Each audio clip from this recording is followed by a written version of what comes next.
अस्सलाम वालेकुम एवरीवन। उम्मीद करती हूँ आप सब खैरियत से होंगे। तो आज स्टार्ट करते हैं। आज नई सूरत स्टार्ट करेंगे, सूरत सा, जो कि एक मक्की सूरत है और इसकी टोटल आयात 88 हैं और 5 रकूआत पर मुश्तमिल है। कुरान मजीद की तरतीब के मुताबिक ये 38वीं सूरत है। इस सूरत का आगाज़ एक ही हरफ मुक्ता से हुआ है, जिसकी मुनासबत से इसका नाम सा रखा गया है। इस सूरत में अकीदा तौहीद और बास बादल मौत का पहलू नुमाया है।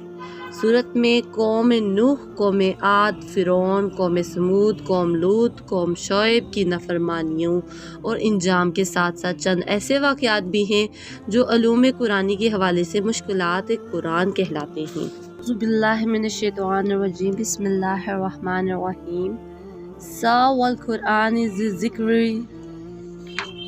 शुरू करते हैं इसका तर्जुमा। सा, इस नसीहत वाले कुरान की कसम, बल्कि वो लोग जिन्होंने कुफर किया, तकब्बर और मुखालफत में पड़े हुए हैं, उनसे पहले हमने कितनी ही कौमों को हलाक कर दिया। तो वो पुकारने लगे मगर वो वक्त रहाई का ना था, और उन्होंने तअज्जुब किया कि उनके पास उन्हीं में से डराने वाला आया है। और काफिरों ने कहा, ये तो एक बड़ा झूठा जादूगर है। क्या इस नबी सल्लल्लाहु अलैहि वसल्लम ने तमाम माबूदों को एक ही माबूद बना दिया? बेशक ये तो बड़ी ही अजीब बात है। तो दोस्तों, इस पहली आयत मुबारका में बताया गया है कि कुरान इंसानों के लिए नसीहत, याद दहानी और बाइस शर्फ व इफ्तिखार है। इस जगह कुरान की कसम खाने का मकसद उसे गवाह के तौर पर पेश करना है कि इसमें कोई शक नहीं, ये अल्लाह ताला का कलाम है जो इसने अपने नबी पाक सल्लल्लाहु अलैहि वसल्लम पर नाज़िल फरमाया है। इस आयत मुबारका में बयान किया गया है कि कुरान के बरहक होने में कोई शक व शुबा नहीं, मगर कुफार मक्का का हाल ये है कि वो इस नसीहत को कबूल नहीं करते। वो ज़िद और तकब्बर के साथ अकड़ को हसद की आग में जलकर इसका इनकार करते हैं और नबी पाक सल्लल्लाहु अलैहि वसल्लम को जुटलाते हैं। दोस्तों, इस आयत मुबारका में मुतकब्बर और मगरूर कुफार मक्का को डराया गया है कि वो किसी धोखे में ना रहें, बल्कि उनसे पहले नाफरमान कौमों के इबरतनाक इंजाम को याद करें। पहली नाफरमान उम्मतों को जब अजाब में पकड़ा तो इस वक्त उन्होंने बहुत ववेले किए, चीखो पुकार की अजाब से बचने के लिए, मगर बच ना सके। अगर तुम लोग बाज भी ना आए तो तुम्हारा भी इन जैसा हाल होगा।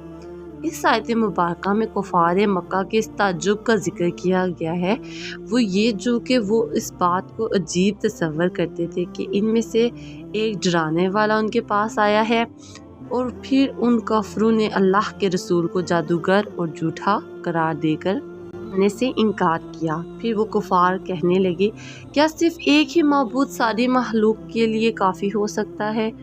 क्योंकि इनके यहाँ हर कबीले का अलग अलग बुत और माबूद था जिसकी वो पूजा करते थे, ताकि उन बुतों के वसीले से वो कुर्ब हासिल करें। इसी वजह से वो कहने लगे कि एक माबूद की इबादत करना अजीब बात है, हम तो अपने माबूदों की इबादत पर कायम रहेंगे।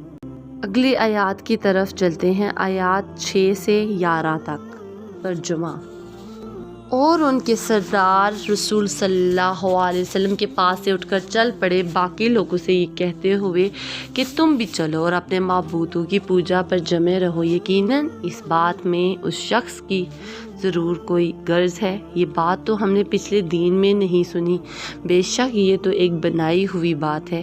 क्या हम सब में से उन्हीं पर यह जिक्र कुरान नाज़िल किया गया है? बल्कि असल बात यह है कि वो मेरे ज़िक्र के बारे में ही शक में पड़े हैं, बल्कि उन्होंने अभी तक मेरा अजाब नहीं चखा। क्या उनके पास आपके रब की रहमत के ख़जाने हैं जो बहुत गालिब, बहुत अता फरमाने वाला है? या उनके पास बादशाहत है आसमानों और ज़मीनों की और जो कुछ इन दोनों के दरमियान है? अगर ऐसा है तो उनको चाहिए कि सीढ़ियाँ लगाकर आसमानों पर चढ़ें। एक छोटा सा लश्कर है लश्करों में से जो इस जगह शिकस्त खाने वाला है।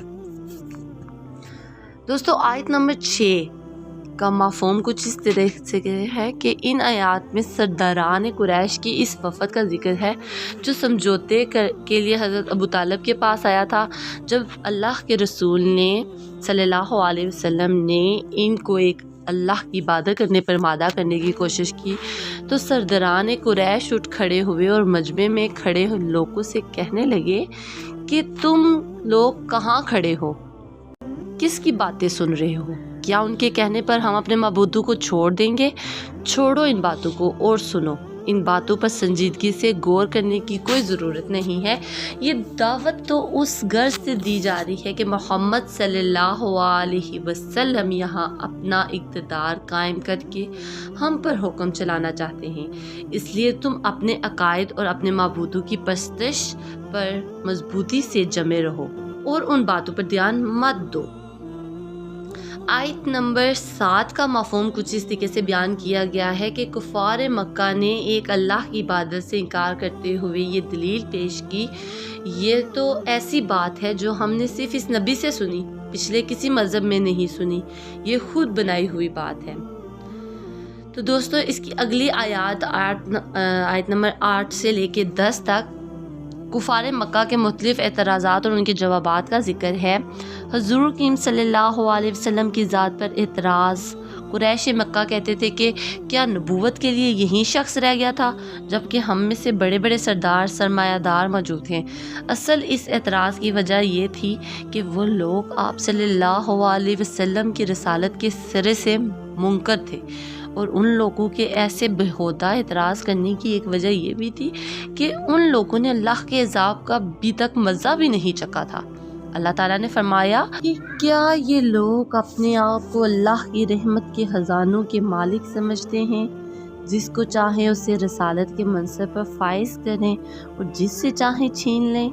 یہ کام صرف اللہ تعالیٰ کا ہے، اس کے کاموں میں کسی کو مداخلت کی اجازت نہیں۔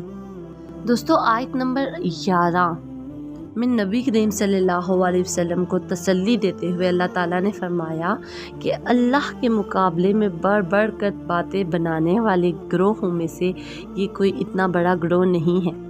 ان سے بڑے بڑے جتھے پہلے گزر چکے ہیں اور مات کھا چکے ہیں۔ یہ کفار مکہ کی تو ایک معمولی سی جمعیت ہے جو اسی مقام پر یعنی مکہ میں ہی اپنی مکمل شکست دیکھ لیں گے، گویا ایک پیشن گوئی تھی جو چند سال بعد پوری ہو کر رہی۔ یہ آیت نمبر 1 سے لے کے 11 تک آج ہم نے ڈسکس کی ہے، جو بھی مفہوم اور اس کا ترجمہ بیان کیا گیا ہے قرآن پاک میں۔